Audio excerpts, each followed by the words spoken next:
Oh. Sabi ni Macaroons, kabado din siya kasi malabo mga Team Suka. Yun, isa pa yun. Mga kababayan, tama, mabuti pinaalala mo Macaroons. Isa pang dahilan na nakikita ko, yung sinabi ni Macaroons, na dahil nga po dyan, ipapasok ko na to, saktong-sakto, yung pagpasok ng ano mo. Kaya natatakot din si VP Sara Duterte, mga kababayan, at lumapit po ito sa Supreme Court. Bukod dun sa nakita nila na foresee na nila yung pwedeng mangyari. Ito kasi, alyansa para sa bagong Pilipinas, pasok majority sa survey. Bakit GP, mga kababayan? Tingnan nyo mga kababayan, mga ka-GP Natics, ang epekto nito kay Sara Duterte. Sila po ay umaasa na makapasok ang PDP. Para kung sakali po na matuloy ang impeachment trial ni Sara Duterte, magiging safe siya. Ang problema, ganito po ang nangyari. Ito, top 10 o top senatorial candidates ng administrasyon, mga ka-GP Natics. Ayan. Ito, nakakatawa. Kasi yung inuulol nila, yung talagang tinotroll nila nung nakaraan, etong si Abalos, oy, Abalos ako number 1. Pinopromote mo lang GP. Ito po, ito ay survey po ng Tangere. Okay? So, alam natin ang Tangere, mga kababayan, kung paano po sila nagmo-monitor, meron silang database, yung mga number ninyo. Okay? Yung mga number ninyo, through cellphone ito. Okay? Hindi sila yung nagpupunta sa lugar-lugar. May database sila na may laman ng mga number ninyo, nagpapadala doon ng survey text. Diba? Pag nag-reply kayo, napupunta yan sa database nila at doon po lumalabas, mga ka-GP Natics, yung tawag dito yung ranking. Diba? Ngayon, itong magkapatid na si Ben Tulpo at si Erwin, nako, nangunguna. Diba? Yung sinasabi ninyo. Sabi ng iba ay political dynasty. Itong si Bongo, mga kababayan, number 3 pa rin dahil sa malasakit. Ayop na to. Si Vicente Soto, number 4. Talagang solo-solo yan silang dalawa. Si Ben Tulfo at si Erwin, nagpapalitan lang yan.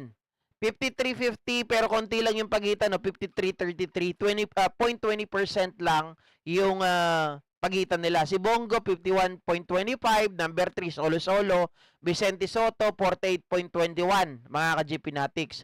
Ito naman si Bong Revilla, pasok siya sa number 5 to 6. Naglalaro siya 5 or 6. Si Pia Cayetano, mga ka-GP Natics, 5 or 6 din silang dalawa ni Bong Revilla. Nakikita nyo ba sa screen nyo? Okay. Tapos, ito naman si Manny Pacquiao, tama ba? O Benhur Abalos muna. Benhur Abalos 7 to 10. 'Di ba? Nung nakaraan, mga ka-GP Natics, mga nakaraang buwan, parang itong si Benhur Abalos, kahit ipinopromote natin, medyo nasa laylayan. Hindi siya nakakapasok sa top 12. Pero ngayon, naglalaro na siya 7 to 10. Okay? 37.13. Manny Pacquiao, 37%.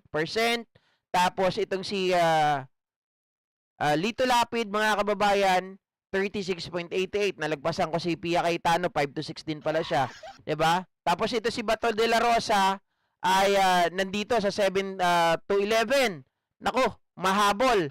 Willie Rabillameton 10 to 13. Kung isipin natin ilan ang alyansa dito? 1, 2, 3, 4, 5, 6, 7. 7, mga ka-GP Natics sa 12. 'Di ba? 7.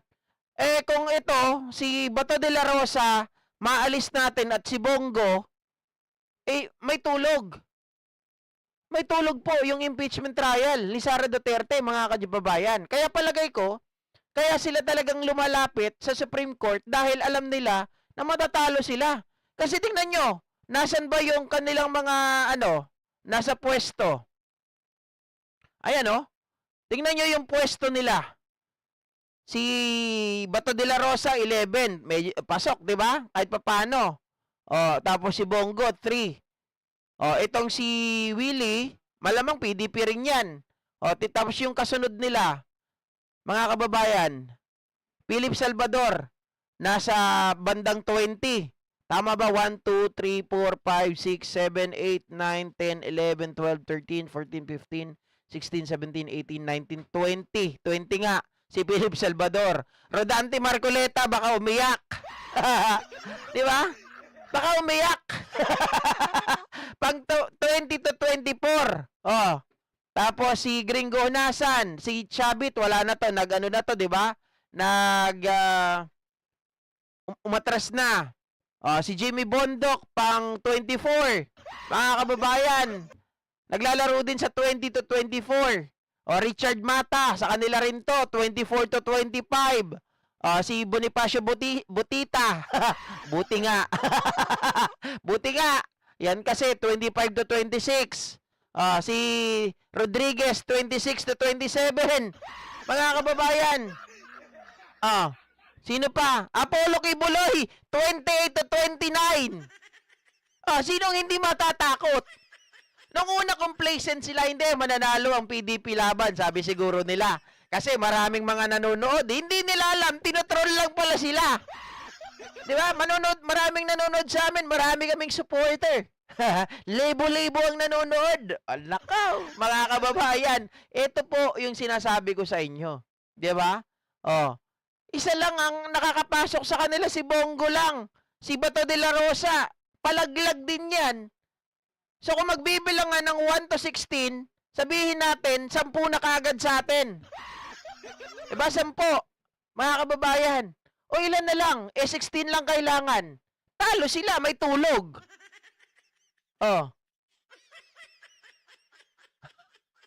Diba, Ma'am Brenda Barton?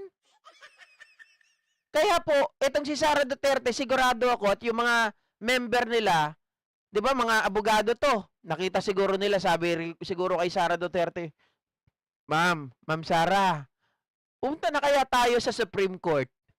Bakit? Kasi po, yung survey ng February ng Tangere, talo po tayo Hindi tayo makapasok. Ito pa mga kababayan, Okta Research.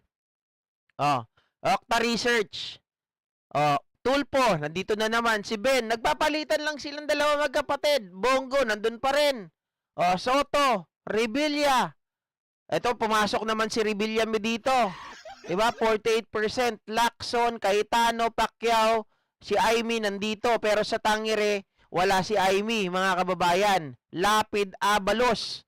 9 to 16. Tolentino, Binay, Villar. Kung makikita nyo dito, si Bongo lang ang nakapasok. Sabihin na natin na kanila na rin si Aimee. Oy, grabe ka naman, GP. Pinamimigay mo si Aimee. Hindi, nakita naman natin si Aimee, maka Marcos. Maka Duterte, di ba? Sama nyo na. Dalawa lang. Pero kung hindi natin isasama, dahil nga lineup ng bagong Pilipinas, sige, awa ka naman, GP. Maawa. Si Bongo lang talaga yung kanila. Mga ka-GP Natics. So talagang may tulog. Itong si Sara Duterte, mukhang makukulong. Mukhang may impeach talaga. Kaya,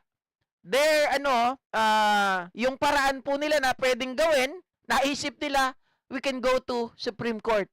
Yun na lang, ang huling natin, huling pag-asa. Ang huling natin, alas. Humingi na tayo ng tulong, baka mamaya, mga kababayan, sabi siguro nila baka mamaya matuloy yung impeachment trial, mayari tayo. Di ba? Idol, si Aimee, lalaglag namin siya. Siya lang talaga. Kakaiba ako, laglag talaga sa akin yan. Sorry Laglag talaga sa akin yan, guys. Hindi ko talaga iboboto yan si Aimee. Ang sa akin, sure ball ko na hindi ko iboboto ngayon, si Aimee at si Camille Villar. Ayaw ko kasi sa mga bilyar 'di ba? At syempre kung ayaw ko sa bilyar, ayaw ko rin kay Willie Rebillame 'di ba? Maribik Kambalon, si Bongo dahil sa malasakit, kaya tama. Gamit na gamit ni Bongo ang malasakit kahit na misleading. Pero magaling din talaga yung PR ni Bongo kasi yung malasakit na i-connect nila, ang synonyms niyan is care, 'di ba? Kung tutuusin, ang sinasabi lang nila doon lagi ay sila ang may akda ng malasakit center. Pero dahil daw may malasakit si Bongo, Ayun, mga kababayan, marami daw ang natutulungan. 'Di ba? I'm yours, shoutout po. Ayoko din kay Villar kaso wala pa akong ipapalit. Okay naman sa akin sana si Camille, 'di ba? Hindi naman 'yan yung nanay niya. Ang problema mga kababayan, kapag naalala ko yung mukha ni Cynthia, parang nakikita ko yung mukha ni Camille eh. Uy, grabe ka naman, malayo naman yung mukha ni Camille tapos kay Cynthia, hindi, parang ano lang eh. Parang nagpa-flash yung mukha. Pag nakita ko yung busangot na mukha ni Villar yung nakikita ko eh. Siyempre hindi natin iboboto si Bongo, di ba? Para maalis. Oh.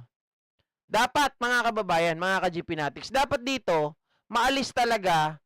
Maalis natin itong si Bongo, ma-secure natin na maalis itong si Bato de la Rosa, si Willie Revillame, at papasukin natin yung mga kakampi natin. Kasi dito pa lang makikita nyo na kagad eh. Yung mga tao ayaw sa kanila. Ang lalayo oh. Kibuloy. Oh. Rodriguez 27, 29 si Kibuloy. Si Marcoleta 24. Oh, 20 to 24. Salvador 20. Oh, si Jimmy Bondoc 20 to 24. Mga kababayan, dito si Abby Binay medyo nasa 17, medyo ako dito kay Abby. Dapat ito ang ipalit mga kababayan at abogado to eh, ipalit kay Bato. 'Di ba? Oh. Kasi itong si Bato wala namang alam 'yan eh. Oh, tapos si Ping Lacson ipalit kay Bongo. 'Di ba? Kay Kiko, sorry sa mga makakiko diyan dahil sa juvenile system or juvenile law nito na pinalalakas ang loob ng mga kabataan, hindi ko po ito iboboto. 'Di ba? Oh.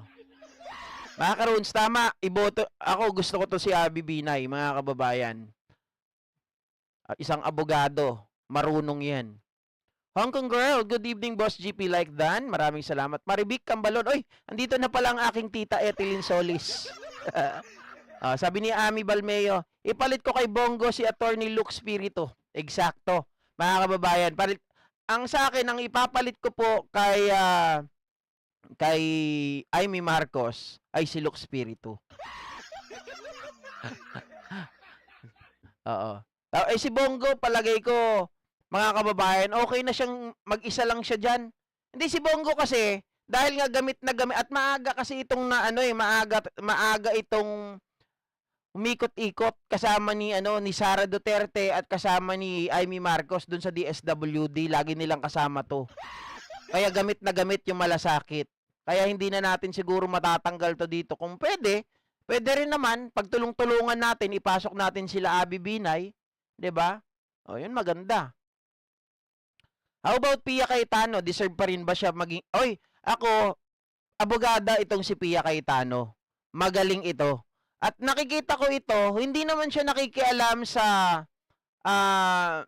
sabihin natin si Alan, makadigong, maka Duterte. Pero si Pia Cayetano, base sa assessment ko, dinudurog nito si Robin Padilla. At ito mga kababayan, hindi siya nakikialam sa usapin ng mga...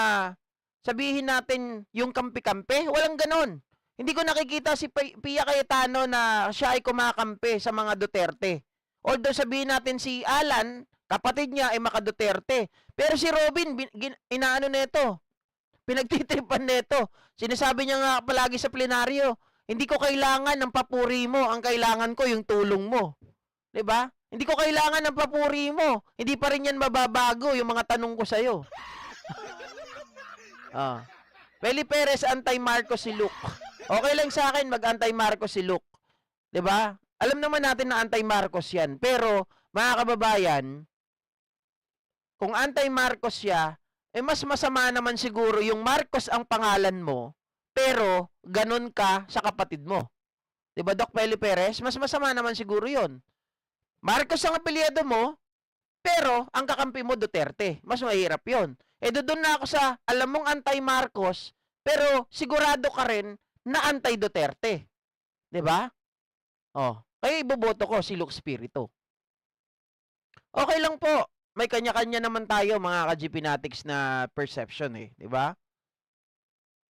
Hindi, ang kay Castro, dahil eto sasabihin ko sa inyo kung bakit gusto ko naman si Castro, mga kababayan. 'Di ba? Si Castro kasi nakita ko kung anong trabaho nila sa Congress. Sila ay talagang never late. Okay? Tapos ito, laging present. Tapos sa mga gawain doon, lagi silang present din. At kapag ito ay tumitira sa gobyerno, constructive. Tapos sila pag tumira, may remedyo. Hindi sila oppose ng oppose. Meron din silang proposal. Kaya, sabi ko, kahit papano, hindi man ganun katalino itong si Castro, okay na sa akin. At least alam niya na yung kanilang mga trabaho. Diba? Pia Cayetano better than Aimee at sure ako na gagamitin niya ang kanyang critical thinking at knowledge niya sa law. Tama kayo dyan, mga kababayan. So, ang mga iboboto natin ha, syempre, number 1 natin si Abalos. Ayan, Abalos ako. Oh, tapos, yung, bahala na kayong pumili dyan. Huwag lang natin papasukin yung PDP laban. Oh. Sabi ni Joan Lin, no way to kay Luke at kay Castro. Okay lang po yan, walang problema. Pero, sasabihin ko sa inyo ha, hindi po perpekto ang 12-0. Naalala nyo po noong 2022, akala natin, uniteam, pero naging itim. 'Di ba? Uniteam, pero ang nagpapahirap ngayon, yung mga kasama natin sa uniteam. So, ibig sabihin yan, maging aral na sa atin. 'Di ba? Hindi porket kakampi natin sa eleksyon, kakampi natin for the rest of there's sabihin natin yung kanilang pananatili sa Senado. 'Di ba? Hindi ibig sabihin ganoon. Kasi koalisyon 'yan, alyansa. 'Di ba? Ang lahat gusto manalo. Gusto nilang i-secure yung kanilang pwesto. Gusto nilang i-secure yung kanilang career. 'Di ba? Oh. Rowena Paglumoton, ano ba? Makakaliwa naman yang si Castro. Teka lang. Ang sinasabi natin, kailangan makatulong sa bansa natin. 'Di ba? Mas okay pa sa akin 'tong mga 'to kasi Castro kaysa kay mga kababayan kila Robin eh. Kasi si Castro, sabi ko nga constructive kung tumira sa gobyerno. Pero nung nakita nila ang tulong ng gobyerno sa mga kababayan natin, nakikita nyo ba sila na tumitira? Nung SONA, lagi kaming nandyan sa SONA. Nung unang SONA ni PBBM, binabanatan nila si PBBM. Nandyan sila. Kilala namin yung mga mukha niyan. Pero, nung pangalawang SONA na ni PBBM, hindi mo na makita yung mga tao na mga hawak ng sinasabi yung mga kaliwa. Iba na ang nagrarally. Ano ibig sabihin nun? Kontento na sila sa ating Pangulo. Ang nakikita ko na nagrarally doon, Maka Duterte. Diba? Oh. At ito, sabi ni Doc Ami, tama ka GP, pasok ko din si Castro. Pro-impeachment yan. Mas sure tayo sa kanila ni Luke. Mas trusted sila kay Aimee, Bongo, or Villar. Tama naman. 'Di ba? Kahit na makakaliwa yan, sigurado tayo, they are pro-impeachment of BP Sara Duterte. At saka na natin pag-usapan yung susunod na mangyayari. 'Di ba? Basta ang gusto natin, ma-impeach muna si Sara. Pero syempre, wag niyong kalimutan ha, abalos tayo mga kababayan. Magaling, matalino, syempre, maaasahan. At alam naman natin, uy GP, bayad ka, teka lang. Hindi ba pwedeng mag-promote? Sasabihin nyo, bayad ka agad. Hindi, walang ganon ha. Ay talaga oh. Ninita Baruga, panera na naman. Anong panera? Ma'am Liberty Torino, shoutout po. Gemma Likwasen, anti-Marcos espiritu noon pa. Nanglilisik yung mata niya, galit na galit kay PBBM. Okay lang yan, mga kababayan. Pagdating naman yan sa trabaho, hindi na yung na yan, wala yan, nandun yung galit, pero magtatrabaho yan, unahin natin, isipin natin, sila ay anti-Duterte din. 'Di ba? Secure tayo, mga kababayan, na sila ay boboto para ma-impeach si Sara Duterte. 'Di ba? Ako nasa inyo yan, hindi ko kayo ini-influensyahan. 'Di ba? May sarili-sarili tayong desisyon. Kung gusto nyo talaga, yung biro ko nung nakaraan, kung gusto nyo ma-secure yung boto, mga kababayan, para ma-impeach si Sara Duterte.